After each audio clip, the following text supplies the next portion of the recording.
Dans ce premier tuto de ce projet Ma Petite Fée, nous allons réaliser ensemble la boîte et je vous donnerai également quelques petites astuces pour vous faciliter le travail avec tous ces hexagones.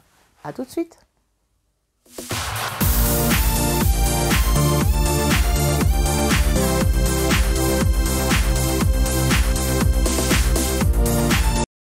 Bonjour à tous, je suis ravie de vous retrouver pour le premier tuto consacré à ce gros projet Ma Petite Fée, un album hexagonal qui est enfermé dans une boîte à explosion de forme hexagonale également. Alors, pour tracer et construire ce type de boîte et ce type d'album, la première chose à savoir, c'est effectivement tracer un hexagone.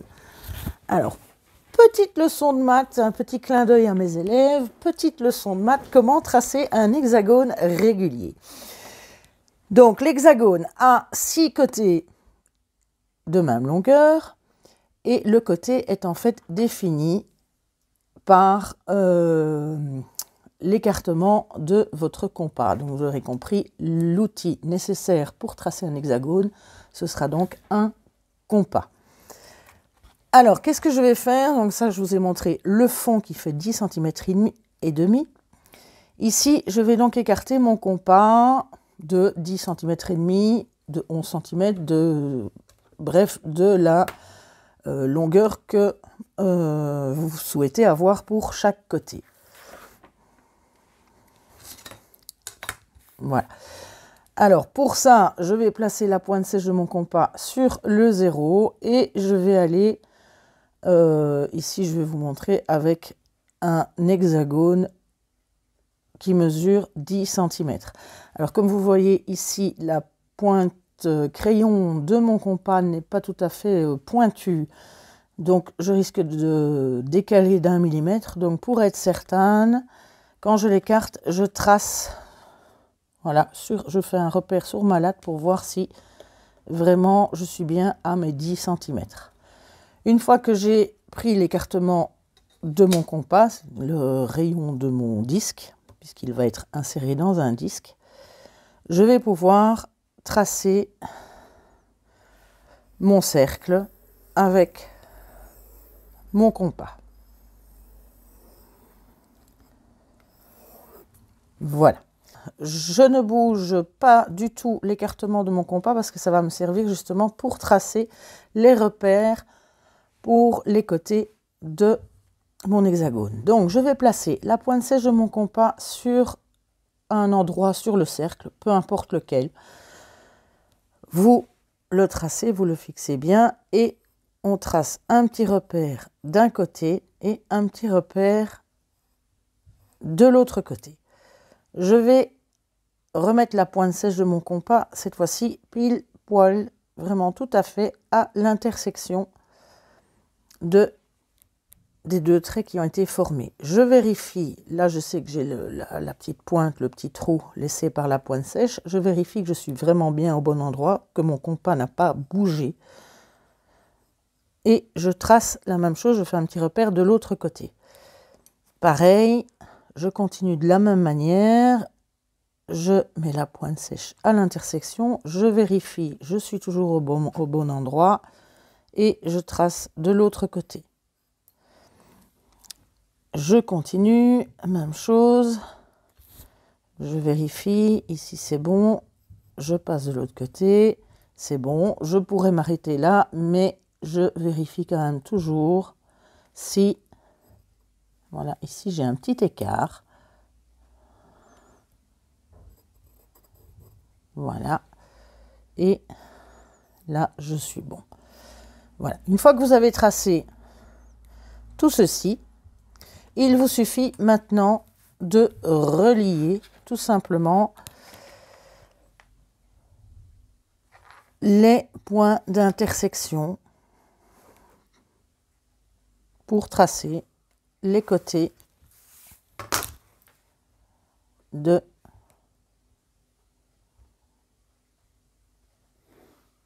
mon hexagone.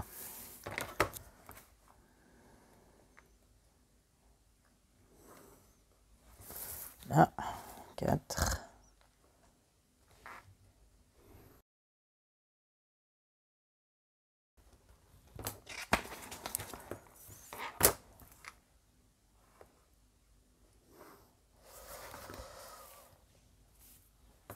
Et le dernier, on y est. Et voilà, votre hexagone est tracé. Si je mesure le côté, j'ai donc bien 10 cm qui était l'écartement de mon compas.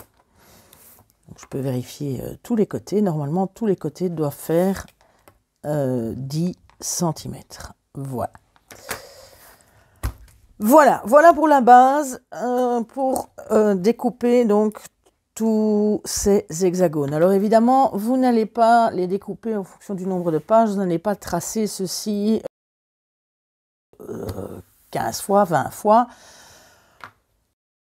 On va faire des gabarits pour en tout cas les pages et aussi pour le papier scrap qui couvre les pages ainsi que pour la couverture. Les hexagones qu'on a besoin qu'en un seul exemplaire, alors là, effectivement, je les ai chaque fois tracés avec le compas. Donc, pour la boîte, vous allez avoir besoin, pour le couvercle, d'un hexagone dont le côté mesure 11 cm, c'est-à-dire l'ouverture de compas de 11 cm. Pour le fond, c'est 10 cm et demi. Alors, tant qu'on y est, pour la couverture de l'album, vous allez avoir besoin forcément de 2 morceaux et cela c'est 10,2 cm de côté. Voilà.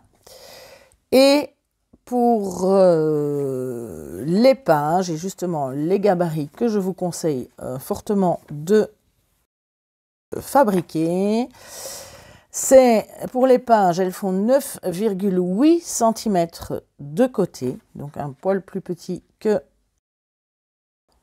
la couverture.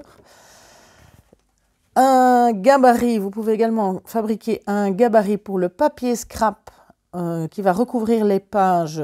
Donc celui-là va faire 9,6 cm. Voilà.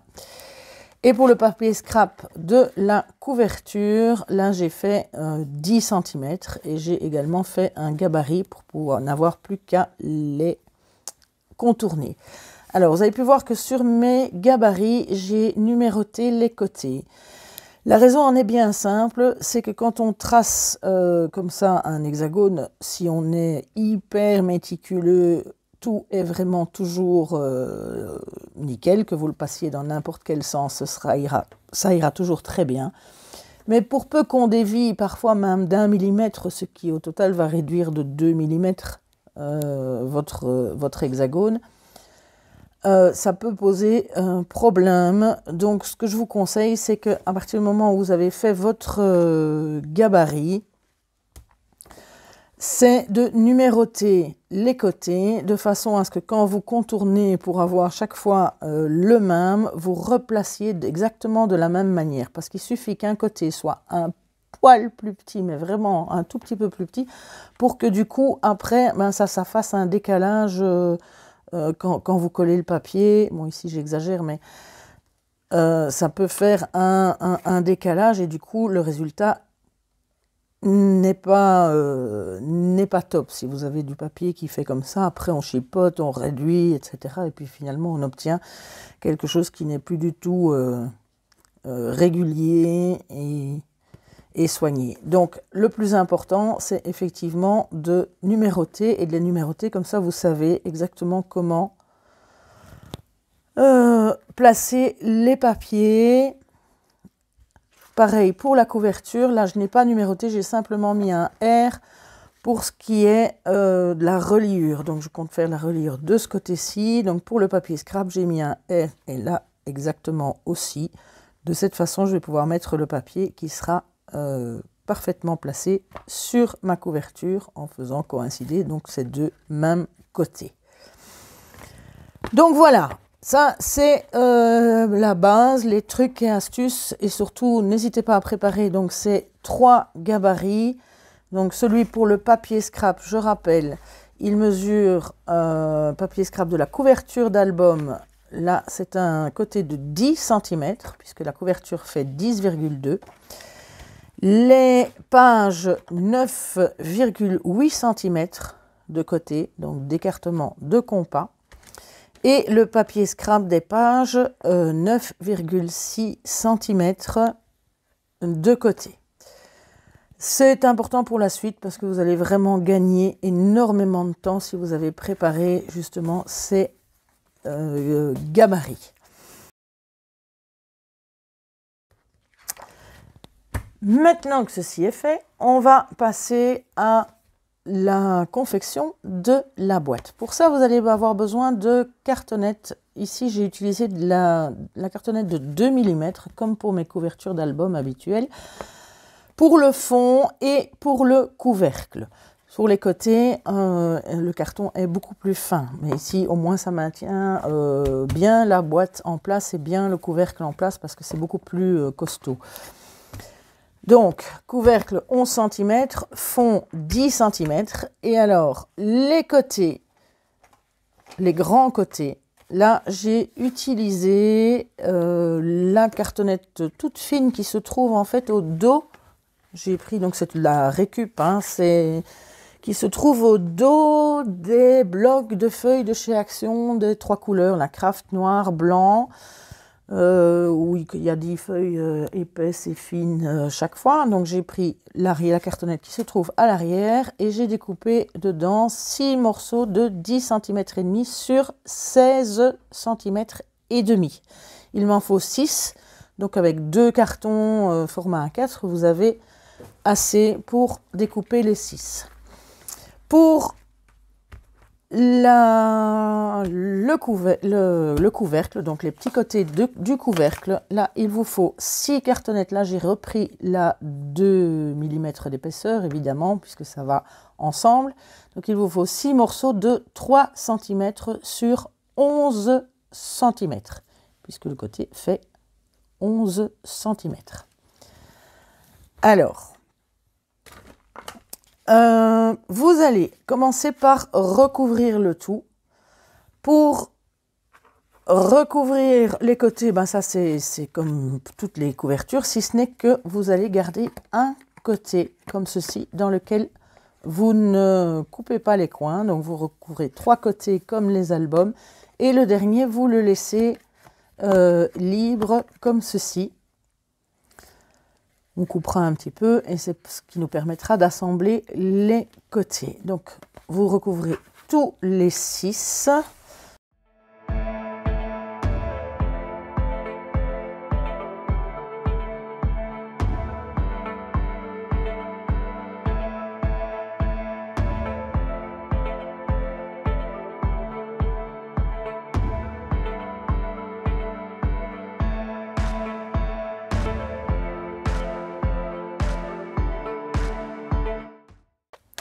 Voilà.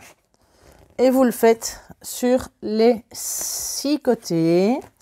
Vous faites la même chose avec les 6 morceaux du couvercle. Donc c'est la même chose. J'ai couvert exactement de la même manière que les autres parties. Donc j'ai bien 6 morceaux. Voilà, une fois que vous avez recouvert tout ceci, tout est prêt, on va les mettre de côté et on va recouvrir le fond et le couvercle. Alors, je pense que pour voilà, le fond, nickel, une feuille A4 suffit et ben, pour le couvercle aussi. On va se débrouiller pour utiliser uniquement des feuilles A4. Donc je vais coller mon hexagone, le fond donc sur ma feuille pour le recouvrir.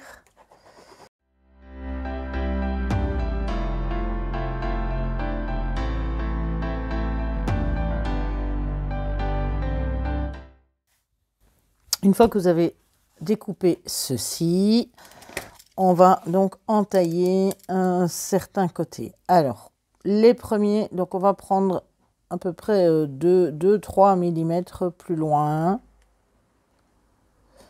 Partez du coin et vous entaillez légèrement en diagonale. Même chose de l'autre côté. On part du coin et on part un peu en diagonale, de façon à ce que quand vous allez replier, vous allez avoir des morceaux qui vont dépasser. Alors, une fois que vous avez ceci qui dépasse, vous pouvez couper l'autre dans le prolongement.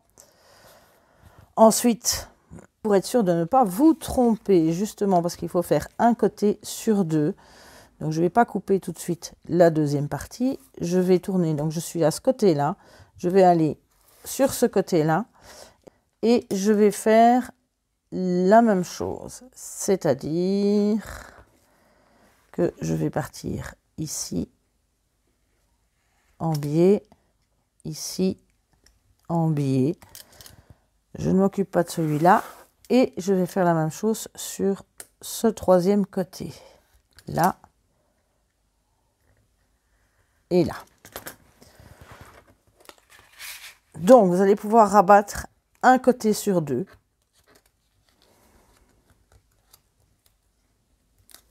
Déjà.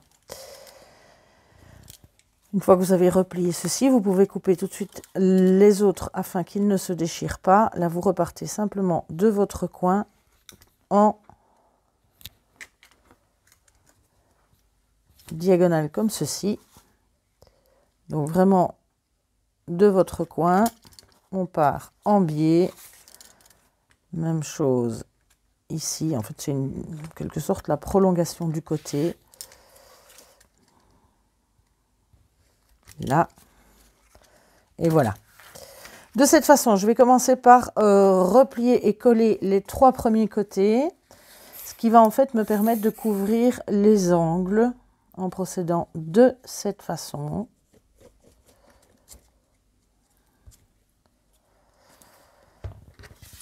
Donc on va déjà coller le premier.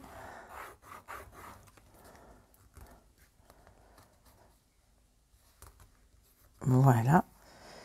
Et là, tout de suite, vous pouvez faire comme pour les albums, replier ici bien les petits coins, puisque vous allez laisser un petit peu d'espace.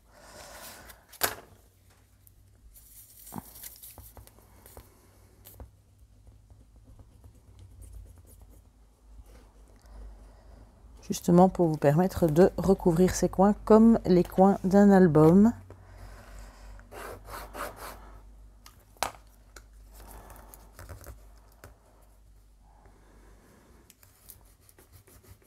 Voilà. Tout de suite, je vais replier mes petits coins. Bon, si ça se déchire un peu, ça peut arriver.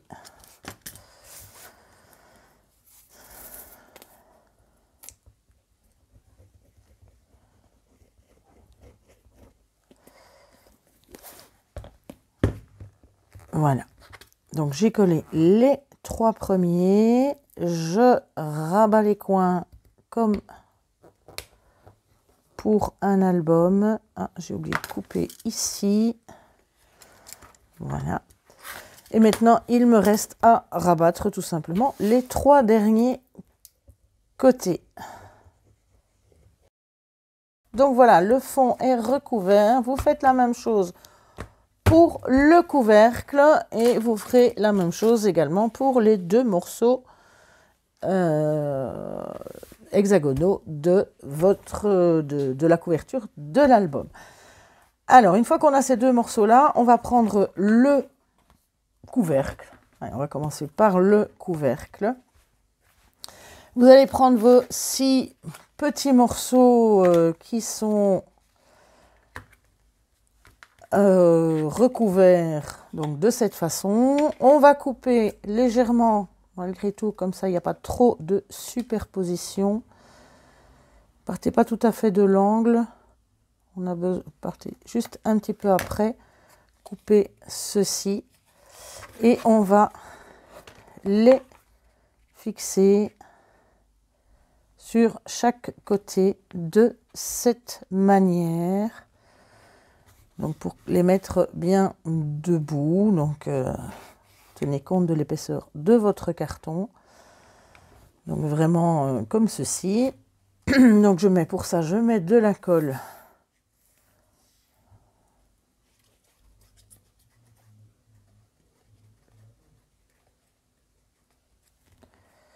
De cette façon-là, je vais le faire par l'autre côté parce que c'est par le haut. Donc, ici, ça n'est pas recouvert, hein, on mettra un papier par la suite. Donc, vraiment, sur le dessus, vous le fixez bien le long du côté. Vous le mettez bien déjà debout, comme ça. Le papier se colle à la bonne distance. Voilà. Vous prenez le suivant, même chose, je vais couper un peu en diagonale, mais pas vraiment à partir du coin. Voilà, on met la colle et on vient fixer le côté suivant de la même manière, comme ceci. Collez bien, vous les maintenez bien tout droit et vous faites la même chose pour les 4 côtés suivants. Pour maintenir le tout ensemble, vous allez découper 6 petites bandelettes de 2,7-2,8 cm. Le tout, c'est que ça rentre vraiment dedans, côté intérieur, voilà, sur 4 cm que vous allez plier en deux dans les 4 cm. Donc, vous avez 2, 2 et 2. On les plie en deux et en fait, c'est ce qui va nous servir de lien pour fixer l'intérieur de notre boîte. Donc pour ça, on met tout simplement de la colle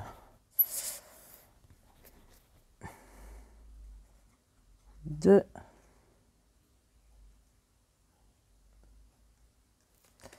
chaque côté.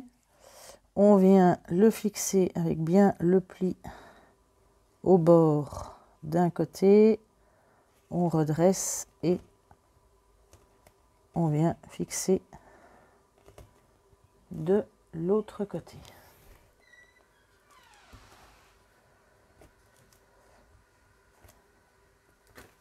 Voilà, donc vous avez ceci. Vous pouvez renforcer un petit peu. Voilà. Et on fait la même chose sur les 6 côtés. Alors, une fois que vous avez collé les 6 côtés ensemble avec les petites pièces de papier, n'hésitez pas à utiliser des pinces pour vous aider à les maintenir.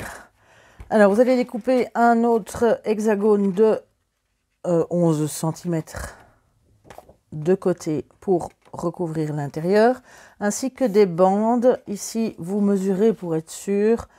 Je suis vraiment encore à 3 cm, donc j'ai découpé des bandes de 2 cm,9 que je vais venir coller ici à l'intérieur pour recouvrir le tout.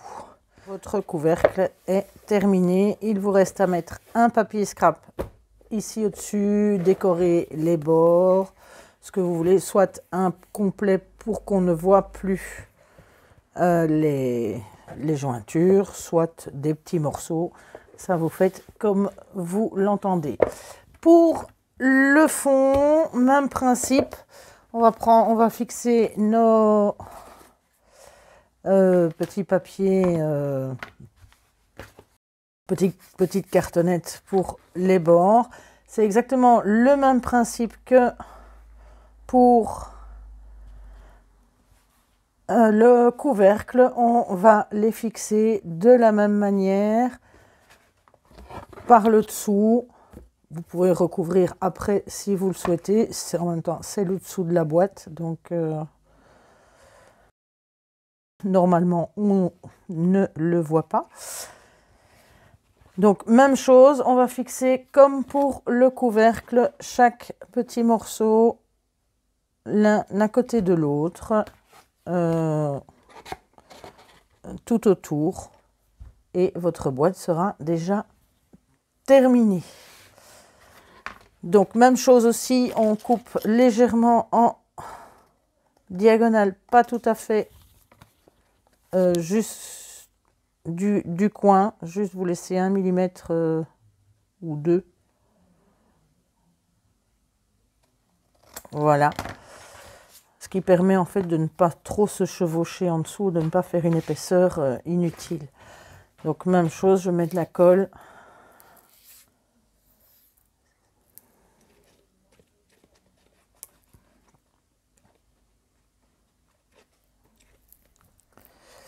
Et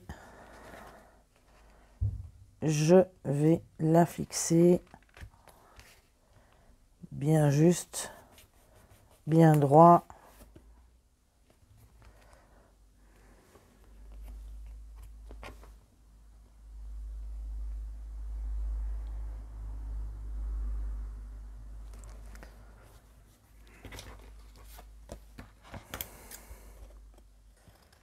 Alors voilà, une fois que vous avez collé tout ça, mais votre boîte est terminée. Il nous restera à faire toutes les pages. Alors pour la refermer, on peut facilement refermer un morceau après l'autre.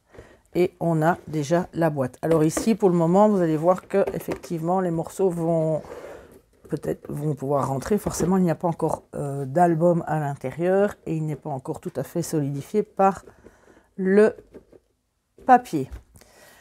Alors pour le tuto d'aujourd'hui, c'est terminé. Il me reste à vous parler des papiers que je vais utiliser puisque je vous avais dit que je voulais le faire dans une version plutôt garçon. Alors mon fils, quand il était petit, il était passionné par tout ce qui était dinosaures. Donc c'est également du papier à imprimer avec les die cuts qui vont avec, du même créateur d'ailleurs que les papiers Fairy Papers. Ici on est dans Dinosaur Paper. Donc le lien reste, je vous mets le lien vers la boutique et vous les trouverez au même endroit. Donc c'est chaque fois il y a deux fichiers à acheter, le fichier avec les papiers et le fichier avec les die cuts. Au total, vous en aurez pour moins de 4 € pour les deux. Alors il vous reste évidemment à imprimer puisque ce sont des papiers digitaux. Donc vous voyez ici un peu certains. Donc ça c'est tous les ici les petits dinosaures à imprimer avec les volcans et tout ce qui va avec, qu'il faut évidemment découper. Et les papiers, donc vous avez des étoiles, des dinosaures, des papiers de fond et des papiers un peu décorés. Donc ici on a, voilà, toutes sortes, j'en ai déjà imprimé une partie. Alors, vous allez me dire, imprimer, oui, ça fait de l'encre, oui, c'est clair, mais j'ai une toute basique imprimante 1/4 et plus petit, mais je ne sais pas faire plus grand que 1/4, ni 1/3 et encore moins les papiers 30-30, mais c'est pas grave, ça fonctionne parfaitement comme ceci. C'est une imprimante vraiment hyper basique, qui n'est pas d'une qualité, voilà, je l'ai payé, je pense, moins de 50 € il y a déjà 4-5 ans. Ce qui change au niveau de l'encre, c'est qu'effectivement, là, j'ai un abonnement HP Ink, puisque c'est une imprimante HP, et donc il me livre, je paye un quota par mois, et il me livre l'encre en fonction du nombre de copies que je fais.